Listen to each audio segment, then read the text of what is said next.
Hey guys, मेरा नाम है दविंदर पाल और स्वागत है आपका इस नए वीडियो में जहां हम बात करने वाले हैं कि ब्लॉगिंग से आप कितना पैसा कमा सकते हैं।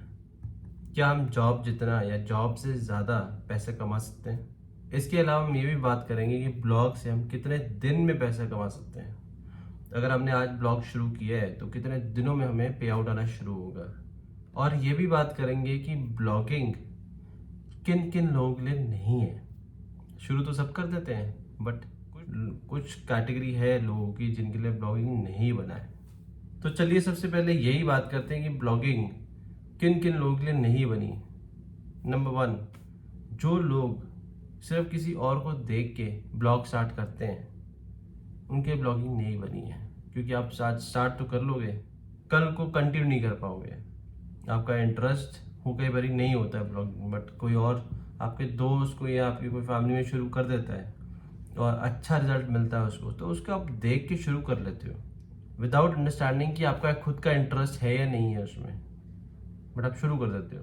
ब्लॉगिंग शुरू करने से पहले आपको समझना है कि आपका इस चीज़ में इंटरेस्ट है या नहीं है। नंबर 2, जिन लोगों में पेशेंस की कमी है, जिनको इंस्टेंट रिजल्ट चाहिए, तो उनके लिए ब्लॉगिंग नहीं है।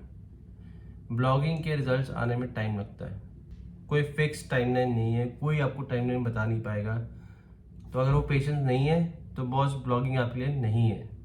चलिए बात करते हैं कि ब्लॉगिंग जब हमने शुरू करा तो उसके कितने टाइम बाद पेमेंट आना शुरू होता है, जो बहुत लोगों का क्वेश्चन होता है कि आज हम शुरू कर देते हैं, मेरा इंटरेस्ट भी है, हम मेहनत भी कर रहे हैं, बट पेमेंट कब आएगा।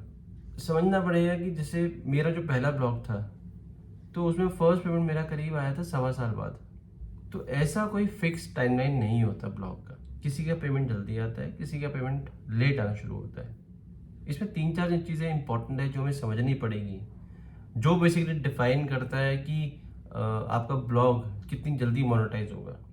नंबर 1 इज आपके ब्लॉग की कंटेंट डेंसिटी क्या है, कितने ब्लॉग्स हैं उस पर, कितने आर्टिकल्स आपने पब्लिश करे हुए हैं उस अपने ब्लॉग पे। कुछ लोग सोचते हैं कि 4-5 ब्लॉग लिखे और एडवर्ड अप्रूवल के लिए डाल दो, मोनेटाइज हो जाएगा और पैसे आने शुरू हो जाएंगे। ऐसा बिल्कुल नहीं होने वाला। अगर आप ब्लॉगिंग सीरियसली देख रहे हैं तो इनिशियली इतनी जल्दी मत सोचो मोनेटाइजेशन का। आप एटलीस्ट 50-60 ब्लॉग्स लिखो, कंटेंट डालो, अच्छा कंटेंट डालो, जो कंटेंट यूनिक हो, वैल्यू एडिशन दे, तो आप उस पर ध्यान दीजिए। अभी आप उस पर मत सोचो कि कितने पैसे आएंगे, जस्ट फोकस ऑन कंटेंट। दूसरी चीज़ ध्यान रखने की इसमें है कि आपका कंटेंट कितना यूनिक है और क्या वैल्यू एडिशन दे रहा है आपके ऑडियंस को। क्योंकि अगर आपने कॉपी पेस्ट किया है फिर आपका ब्लॉग कभी रैंक नहीं करने वाला। मैं फ्रैंकली बता रहा हूँ, अगर आप कॉपी पेस्ट कर रहे हो या सिर्फ चैट जीपीटी से कॉपी कर रहे हो, पर्पस सॉल्व नहीं होने वाला, कभी भी रैंक नहीं होगा, आपकी वेबसाइट क्रॉल ही नहीं होगी।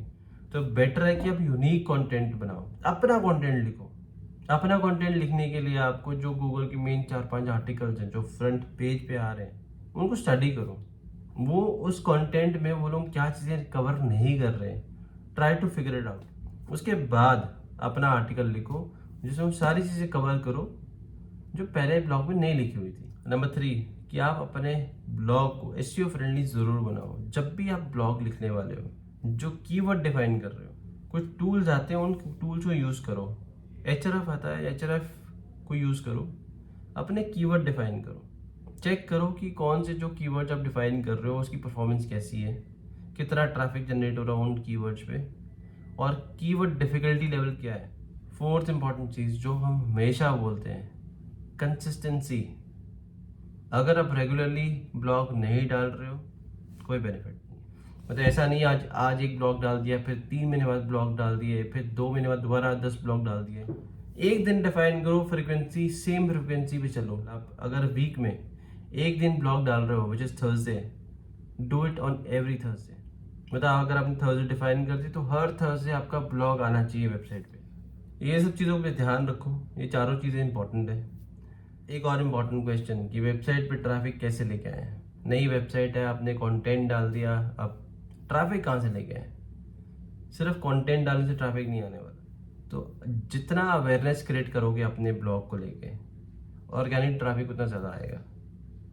तो अवेयरनेस के लिए आप क्या कर सकते हो कि जो आपके सोशल हैंडल्स हैं, लिंक्डइन, फेसबुक, इंस्टाग्राम, या अगर आप कुछ व्हाट्सएप ग्रुप्स हैं आपके, अपना लिंक शेयर करो so that people come and read those articles, वो लोग आके आर्टिकल पढ़ें आपका। और कुछ फेसबुक ग्रुप्स भी होते हैं जो आप ज्वाइन कर सकते हो, जो आपके निश रिलेटेड हो। अगर आप फिटनेस पे ब्लॉग लिख रहे हो तो ऐसे बहुत सारे ग्रुप्स हैं जो फिटनेस रिलेटेड ही हैं, फिटनेस की बात करते हैं, फिटनेस के कॉन्टेक्स्ट में ही बातें होती हैं वहाँ पे। तो वो ग्रुप ज्वाइन करो, वहाँ पे अपना ब्लॉग, जब भी आप ब्लॉग लिख रहे हो, पब्लिश कर रहे हो, अपना ब्लॉग जरूर शेयर करो वहाँ पे। उसके अलावा कोरा एक अच्छा प्लेटफॉर्म है जहाँ पे आप अपनी प्रेजेंस अगर मेंटेन करते हो, राइट, आप एंगेज करते हो ऑडियंस को, then you can drive traffic to your website through Quora also. तो कोरा में प्रेजेंस जरूर मेंटेन करो आप। इसके अलावा कुछ हाई ट्रैफिक वेबसाइट्स होती हैं जहाँ पे आप उनको अप्रोच कर सकते हो और उनके लिए गेस्ट ब्लॉग लिख सकते हो फ्री ऑफ कॉस्ट। ये आपकी ब्रांडिंग होगी तो eventually people will start knowing you और आपके ब्लॉग पे भी लोग आएंगे फिर। नेक्स्ट, आपके ब्लॉग पे ट्रैफिक आना कब से शुरू होगा? बहुत सारे लोग पूछते हैं, बार बार क्वेरीज आती हैं। बेसिकली जब आप ब्लॉग लिखना शुरू करते हो, थोड़ी कंटेंट डेंसिटी इंप्रूव होती है, तो धीरे धीरे आपकी वेबसाइट क्रॉल होना शुरू होती है और कहीं ना कहीं थोड़ी रैंकिंग में आती है, बट वो रैंकिंग 7th और 8th पेज पे होती है, जो कि बहुत पीछे होता है, वहाँ तक यूजली ऑडियंस पहुँचती नहीं है।